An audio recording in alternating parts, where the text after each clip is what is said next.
Hey guys, so let's go ahead and start with our second play, that is Henry IV Part 2. So again, it has four major characters: Henry IV, Prince Hal and Falstaff, Prince John, shrewd younger brother of Prince Hal, the Lord Chief Justice, the most powerful man of law in England and a close advisor to Henry IV, Earl of Northumberland, a rebellious nobleman who keeps withdrawing his support at the last minute before battles. At Shrewsbury, this resulted in the death of his son, Hotspur. The story. The play begins where part first left off.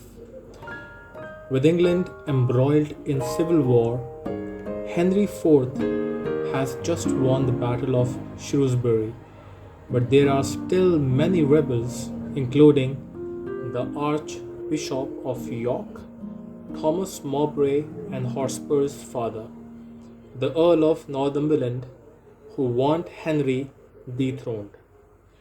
Worn down and worn out, the king has become very ill. Prince Hal is feeling guilty for causing his father so much stress with his goofing off. Falstaff, still taking credit for Hotspur's death, has been promoted to captain, but is as pompous and deceitful as ever. Wanting to keep Prince Hal from associating with Falstaff, Henry IV sends Falstaff away to join his younger son, Prince John, to fight the rebellious forces of Northumberland and York.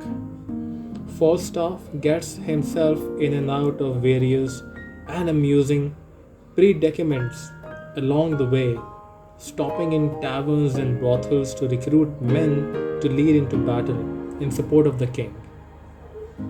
Northumberland backs out of his commitment to the rebellion again, leaving the men of York.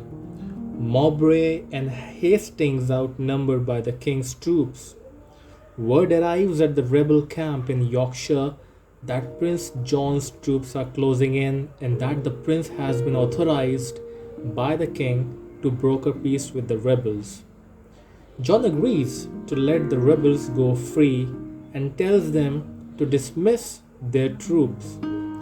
Once the troops have dispersed, though, John goes back on his word and has the rebels arrested and executed.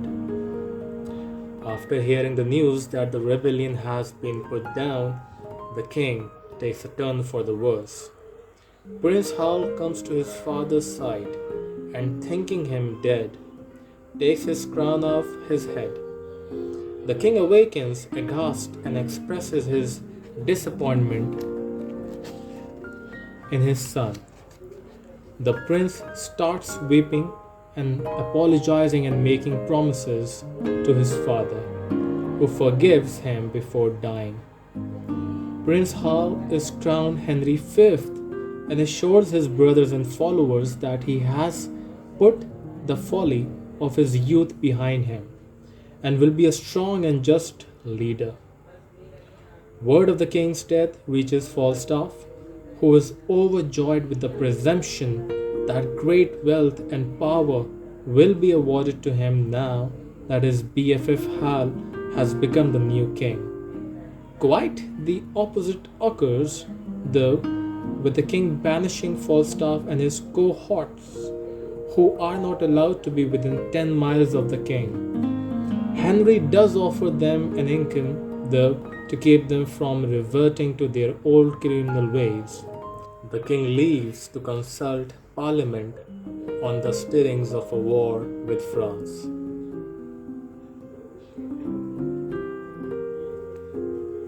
So, thank you for listening. This was the end of this play. See you tomorrow then. Take care. Bye bye.